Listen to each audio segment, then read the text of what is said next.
연구하고 있는 현주인가요? 저희 경영실에서 잘 연구하고 있는데요. 그중에 제가 많이 얘기했고 일단 가까이 우리나라에 시간을 갖도록 하겠습니다. 우리나라 각계의 작은 연구와 작은 예화가 연구와 연구에 나눠져 있습니다. 보시게 되면 자궁 옆으로 난관이 만과 연결되어 있으면서 양쪽에 2개씩 분포되어 있습니다.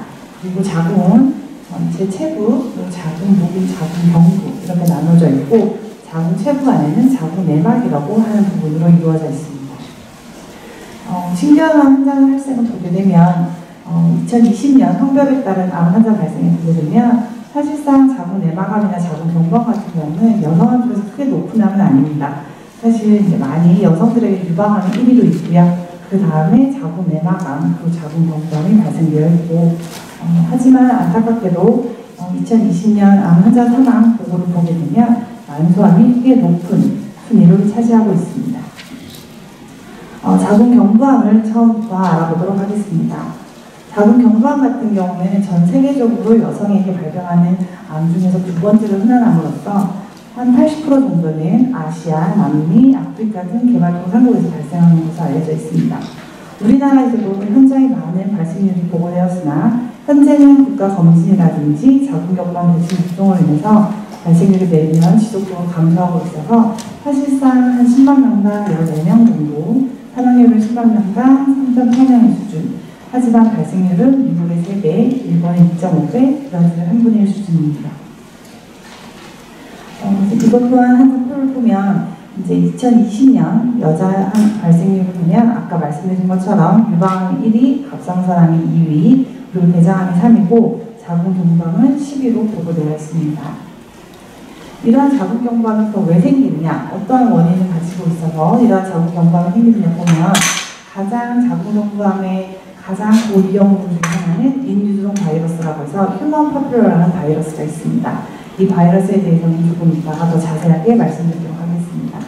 그리고 자궁경부암 같은 경우는 30대 이후부터 발병률이 증가하기 시작해서 50대 정점에 이르게 되면 60대 이후에는 사실상 발병률에 큰 차이가 없습니다.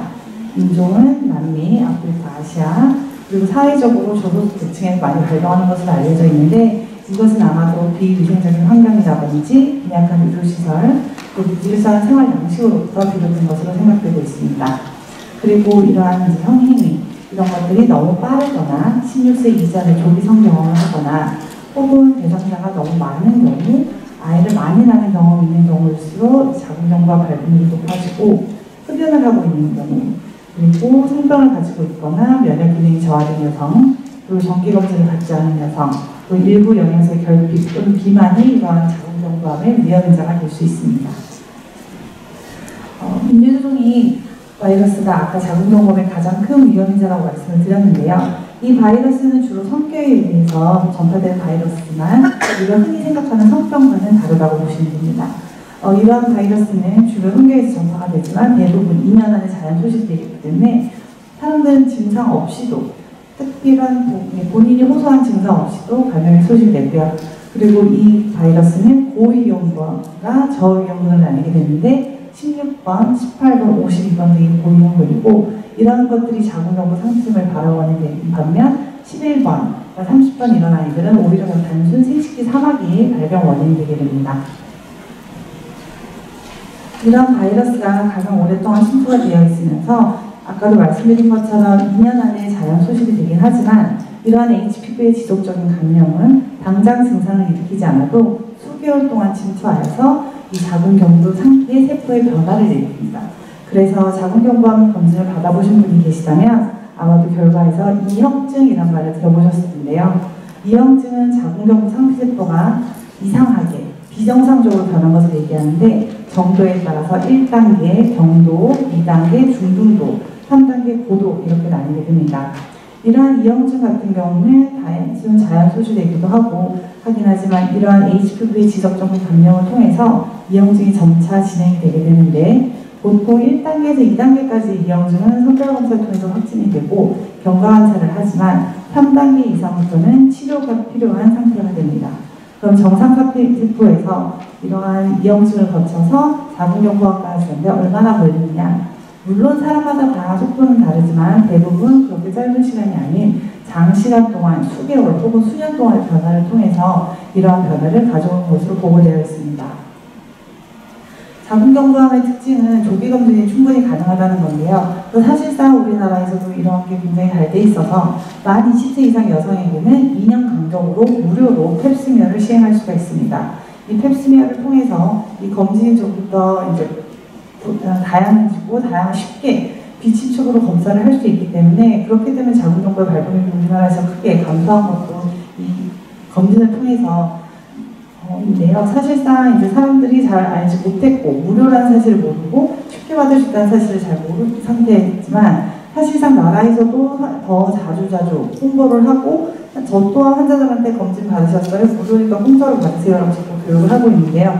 자궁경부암의 특이한 점은 이러한 검진을 통해서 미리 예방이 가능하다는 게 가장 큰 강점이기 때문에 혹시라도 여기 계신 분들이 산부인과 검진이 꺼려져서 검진을 한 번도 안 받으신 분이 있다면 꼭 이번 기회에 근처에 있는 산부인과 가셔서 검진을 받아보시기 바랍니다. 자궁경부암 증상 같은 경우는 대부분 초기에는 증상이 없고 안타깝게도 어느 정도 진행된 후에 증상이 발생하게 되는데요. 그렇기 때문에 규칙적으로 산부인과의 진찰과 그리고 자궁경부 세포 검사를 받는 것이 매우 중요합니다. 그러면 어떠한 증상들이 한번 보게 되면 지울출혈이 있을 수 있고 지울분비물이 증가하고 단순 지울분비물이 아니라 이렇게 악취를 포함한 이상한 색깔의 노랗고 이러한 색깔의 비정상적인 지울분비물의 증가 그리고 골반통의 요통, 체중 감소 이러한 증상들을 나타내고 있습니다. 근데 초기마다 약간의 증상이 점점 심해지게 되겠지만 초기 같은 경우는 증상이 없는 경우가 흔하고 그냥 생리와 상관없는 불규칙적인 출혈이라든지 생리가 끝났는데도 불구하고 지속되는 출혈 혹은 이상한 양상의 질분비물, 성교육 출혈이 초기의 증상이고 중기 같은 경우는 어느 정도 진행이 됐다면 배뇨 후에 출혈을 한다든지 배뇨곤란, 혈류 이런 것을 동반할 수 있고 아주 많이 진행이 된 경우에는 체중 감소, 악취를 동반한 혈성 분비물, 심한 골반통, 유통까지 있을 수 있습니다. 그러면 이러한 자궁경부암을 진단하는 방법은 우선 환자들이 이러한 증상을 호소하시는 병원에 오시게 되면 우선 진찰을 해보고 가장 기본적인 검사인 자궁경부 세포 검사를 하게 됩니다. 아까 말씀드린 것처럼 자궁경부 세포 검사는 굉장히 쉽고 간단하기 때문에 사실 검사하는 것 자체는 옷 갈아입고 의자에 있고 이런 게 시간이 걸리지만 검사 자체는 채 1분도 걸리지 않습니다. 그리고 이제 이러한 자궁경부에 악성 병변이라든지 혹은 이형증 이런 이상 병변이 의심이 되게 되면 질확대경을 통해서 조직 검사를 해보고 그 결과에 따라서 자궁경부 원추절제술이라고 해서 자궁경부를 전기로 도려내서 이러한 병변이 있다면 이 병변이 어디에 얼만큼인지 이게 단순 악성인지 혹은 이형증인지 확인하기 위해서 진단겸 치료 목적을 가진 자궁경부 원추절제술을 시행할 수 있습니다. 이걸 통해서 조직 검사로 이제 우리가 악성이 확진이 되면 CT, MRI, PET-CT를 시행하여서 이제 병변의 크기, 그리고 경계, 그리고 이제 혹시 다른 전이는 없는지 이런 것을 확인해서 우리가 흔히 얘기하는 병기 설정을 하게 됩니다.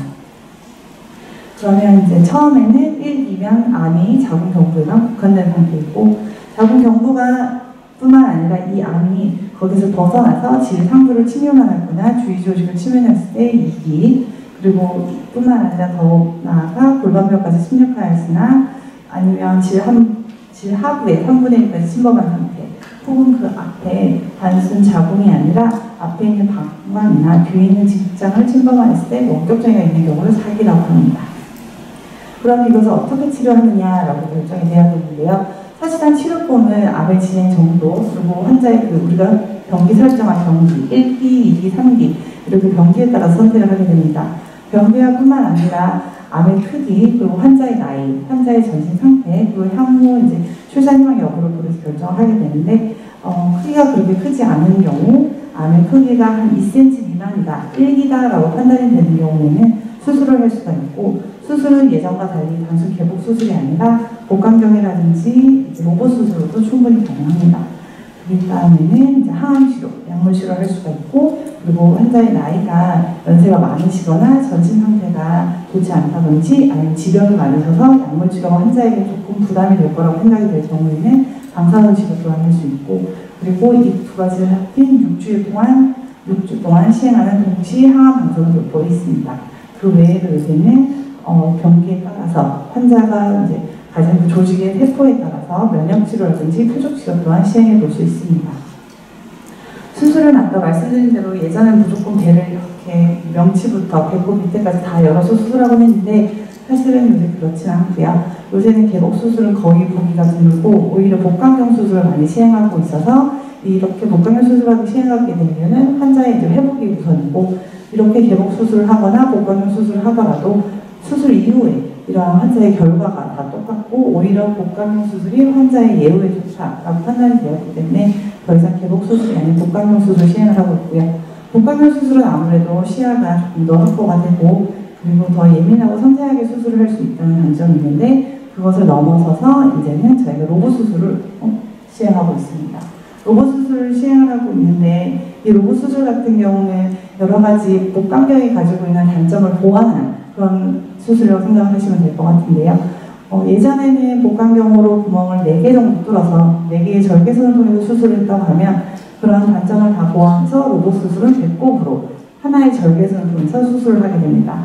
그래서 사실상 계명대 동산병원이 로봇으로 하나의 구멍으로 단일공으로 이렇게 작은 경부암을 수술한 것도 거의 최초라고 보시면 되고요. 그만큼 또 지금 현재 제일 많이 시행이 되고 있고 이후에도 큰 합병증이나 부작용 없이 환자의 예후가 매우 좋은 것으로 보고되고 있어서 하지만 이런 것이 무조건 로봇이 좋다 이렇기보다는 이것 또한 환자의 상태와 환자에게 적합한 수술이 제일 중요하기 때문에 이런 환자에는 로봇이 적합할 수 있고 또 다른 환자한테는 복강경이 필요할 수도 있으며 또 환자 상태에 따라서 개복 수술을 시행하기도 합니다.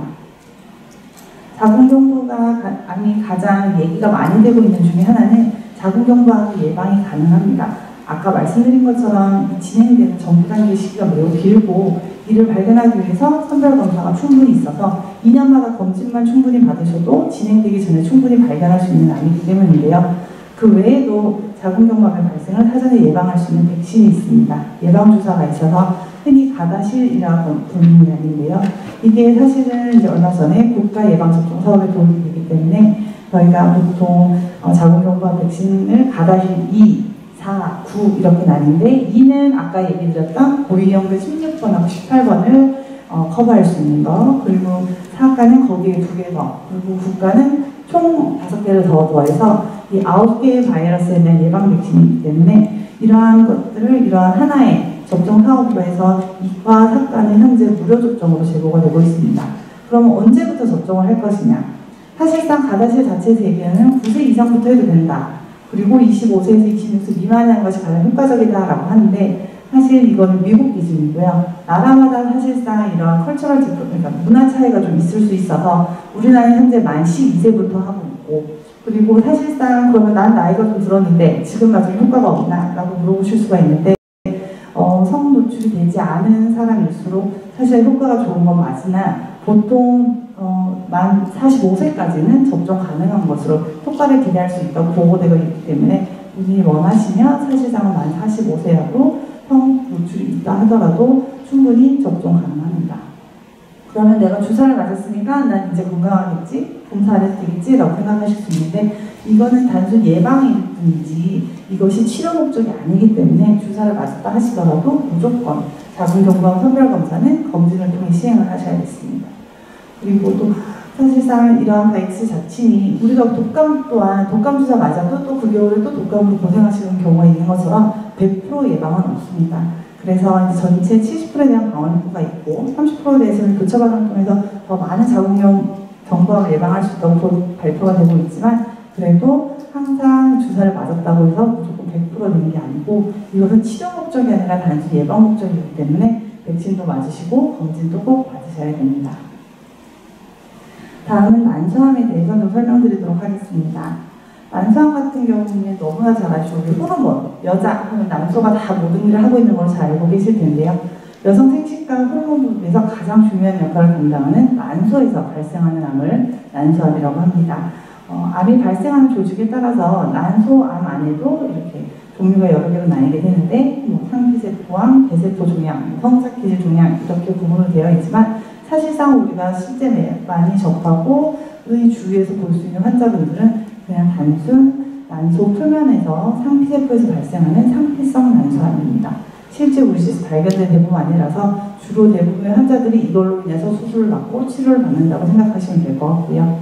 사실상 발생률 자체는 그렇게 높지 않아서 전체 암 발생의 1.2%, 전체 여성암 발생 2.5%지만 아까도 말씀드렸듯이 발생률에 비해서 사망률이 높게 보고되고 있는 암입니다. 이러한 난소암 위험 요인은 안타깝게도 정확하게 원인이 알려지지 않고 사실상 환자분들에서도 원인을 찾을 수 없는 게 대부분 많은데요. 그래도 이제 보고되고 있는 게 배랑 혹은 이제 흔히 얘기하는 유전 요인, BRCA1, BRCA2라는 유전자 돌연변이와 그 이상 변화로 인한 건데 예전에 안젤리나 졸리라는 유명한 영화배우가 미국에서 본인 선택하에 수술을 받아서 굉장히 이슈가 됐었는데 미국 사람들 같은 경우는 이런 유방암이나 난소암 환자를 위해서 이런 BRCA1, BRCA2 유전자의 돌연변이가 굉장히 많습니다. 그래서 이런 걸 예방적으로 도움이 많이 되는 반면 한국 사람들에게는 BRCA1이나 BRCA2 유전자 변이가 그렇게 흔치 보고가 되지 않기 때문에 사실상 우리나라에서는 그만큼 얘기가 되지 않는 것으로 알고 있습니다. 그리고 예전에 유방암이라든지 자궁내막암 또는 내장암 같은 기억력이 있는 경우 환경적 요인이 난소암 위험 요인이 되겠습니다. 그럼 어떤 사람들이 더 위험할까요? 라고 물어보시면 이는 대부분 40대 이후 폐경이 늦은 사람, 소경이 빠른 경우, 그러니까 배란이 그만큼 많이 됐던 사람들, 그리고 불임이나 임신 경험이 없는 사람, 수유경 없는 사람, 그리고 이제 가장 중요한 직계에 난소암이 있는 경우, 또 식생활 습관으로는 고지방, 고단백식, 병과 피임이 한 번도 부병은 없는 사람, 그래서 배란이 많이 되면 많이 될수록 난소암이 잘 걸린다라고 보고가 되어 있습니다. 난소암 증상에 대해서 알아보면 사실상 난소암을 의심할 수 있는 증상은 우리가 흔히 생활하면서 배가 좀 아프네, 배가 좀 더부룩하네, 소화가 안 되나? 라고 생각할 만한 증상들이라서요. 소화불량이나 생리하는 문제가 발견되는 부분이 이제 2주 이상 지속적으로 있을 때는 한 번쯤 병원 가보는 걸 생각해 보시는 게 좋을 것 같고, 월경이 불규칙해지거나 배가 더부룩하고 가스로 인한 통증이 잘 사라지지 않는 경우, 그리고 단순 복통뿐만 아니라 허리에 둔한 통증이 지속적으로 있는 경우, 그리고 난 다이어트 하지도 않았고 운동도 하지 않았는데 4kg 이상 체중이 급격히 감소하는 경우, 그리고 이제 제가 환자분들을 이제 외래에서 많이 보다 보면 배가 불러오시면 뭔가 내 배가 왜 이러지라고 아무도 생각 안 하시고 왜 이렇게 살이 쪘지라고 하고 병원보다는 헬스장을 먼저 가세요. 막 살을 뺐는데도 이상하게 살이 안 빠지네라고 하다가 이게 점점 더 커지셔서 오시는 경우가 많은데, 사실상 갑자기 배가 불러온다든지 서서히 배가 불러오는지라고 하는 경우는 이러한 병변을 생각해 보실 필요가 있고, 헬스장도 중요하고 다이어트도 중요하지만 병원 방문도 한 번은 생각해 보셔야 합니다. 그럼 이런 난소암 진단을 어떻게 내리나 보게 되면 사실상 배 안에 골반에 혹이 생기는 경우에는 진찰을 통해서 바로 알 수 있습니다.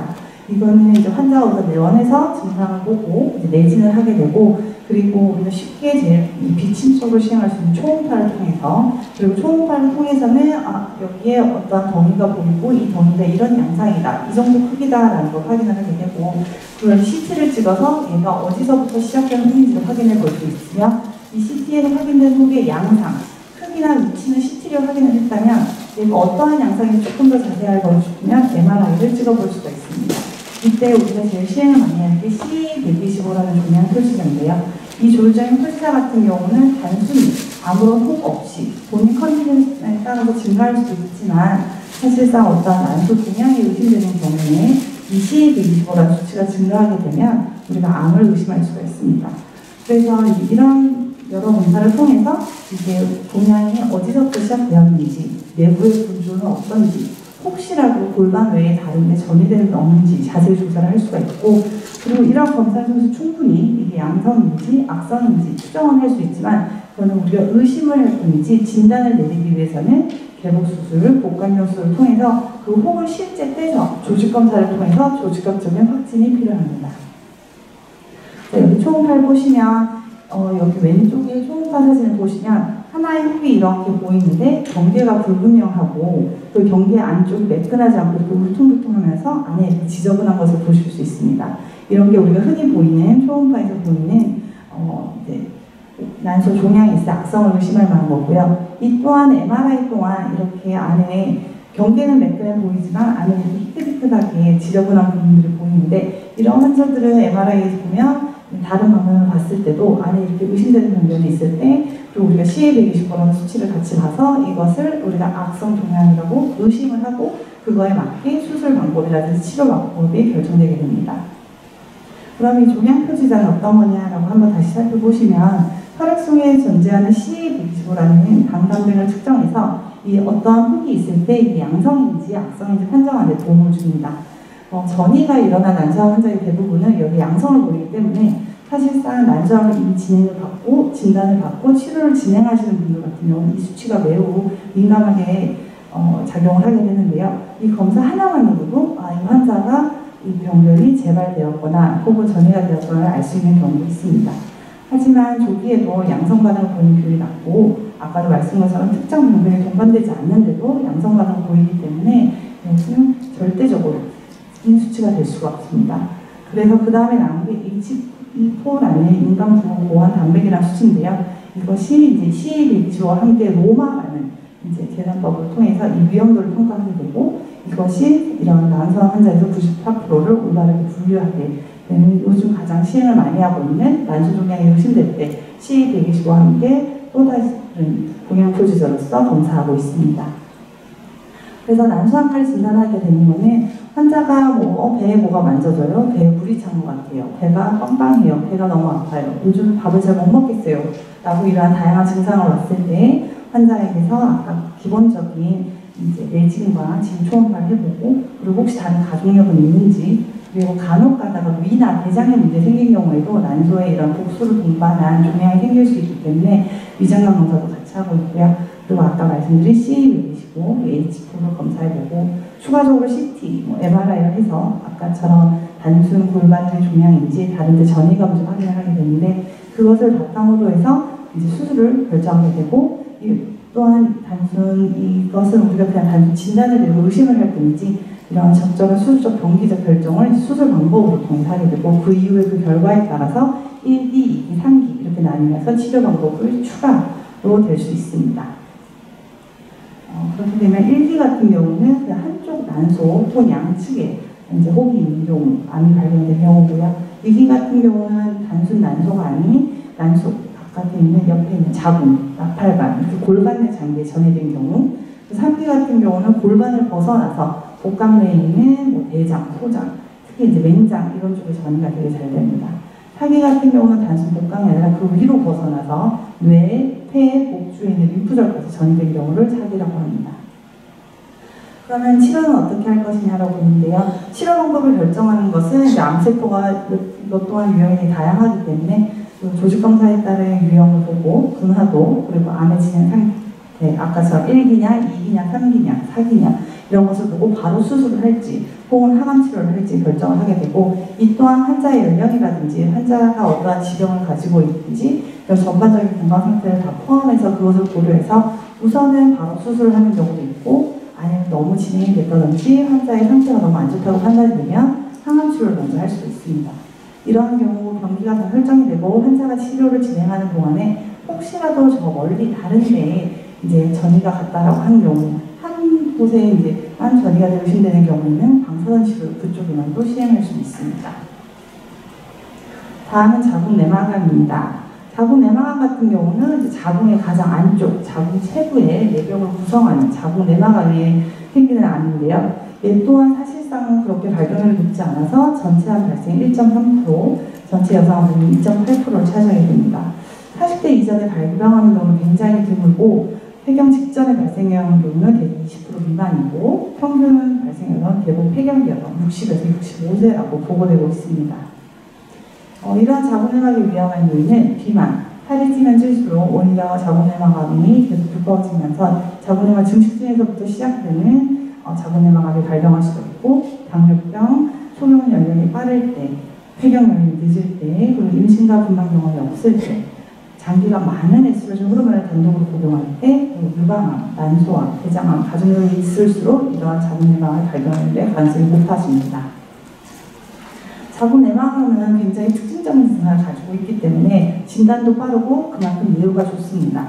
비정상적인 자궁 출혈이 있는 경우 대부분 환자들이 배가 불러서 병원은 안 오고 배가 부르면 소화제를 먹지만 피가 치면 병원을 오시기 때문에 사실상 난소암은 대부분 대부분 진단이 늦어서 3기 이상 진단이 되는 반면 자궁 내막암은 피백치면 바로 오시기 때문에 대부분 1기에서 다행히도 진단이 되고 치료가 진행이 됩니다. 그래서 비만이나 당뇨가 있는 환자에 있어서 출산을 적게 경험한 경우 그 가족력이 있는데 불규칙한 자궁 출혈이 있을 때 의심을 해야 될 거고, 환자가 월경과는 관계없는 생리는 규칙적으로 하는데 자꾸 피가 비쳐요라든지 아니면 피가 계속 나요 라고 호소를 하는 경우, 비정상적인 진동을 호소하는 경우, 그리고 통증을 호소하는 경우 의심해 볼 수 있습니다. 그리고 가장 이렇게 폐경 후 여성에서도 보편적으로 나타나는 증상이 출혈이기 때문에 폐경 후에 소량의 출혈이 오랫동안 지속된 경우에는 무조건 검진을 받아보셔야 합니다. 그러면 이건 어떻게 진단을 하느냐라고 하는데, 사실상 아까 말씀드린 자궁경부 세포검사만큼 쉽게 외래에서 바로 진행이 가능하는데요. 자궁내막 조직을 아주 가는 카테터를 자궁 내막에 넣어서 긁어서 슬쩍 꺼내게 되는데, 사실 자궁경부 검사보다 통증은 더 심하긴 합니다. 그 조직을 채취해서 조직 검사를 시행하는 게 가장 중요하고, 외래에서 그냥 단순 카테터를 이용해서 할 수도 있고, 아니면 필요에 따라서는 자궁 내시경이라고 해서 위안 쪽은 위내시경 하듯이 자궁에도 가는 카메라를 넣어서 안에 상태를 확인하고 조직 검사를 하게 됩니다. 그럼 이러한 조직 검사를 통해서 진단이 되게 되면 아까와 같이 CT나 MRI, PET-CT 이런 걸 찍어서 치료 방법과 이제 예후를 결정하게 됩니다. 자궁내막암 치료로 이제 처음에 수술을 하게 되는데요. 1차 치료라고 불리는 이유는 종양과 종양 주위 조직을 모두 제거해서 자궁도 드러내고 양측 난소난관, 그리고 임파선이라고 해서 골반을 차지하는 우리 순환을 담당하는 부위인데, 거기까지 다 절제를 한 다음에 그것을 통해서 우리가 조직 검사를 하고 1기, 2기, 3기, 4기를 알게 됩니다. 병기를 평가해서 그 다음 치료 방법을 결정하게 되는데요. 이것 또한 예전에 개복 수술을 했다고 하면 요즘은 오히려 복강경 수술, 로봇 수술을 많이 하고 있습니다. 그래서 사실상 아까 말씀드렸지만 자궁경부암도 그렇지만 자궁 내막암 또한 거의 저희 그 조치은 의료원장님이 단일공 로봇 수술로 가장 최초로 하셨던 걸로 제가 기억하고 있고, 지금도 현재까지 굉장히 많이 진행되고 있습니다.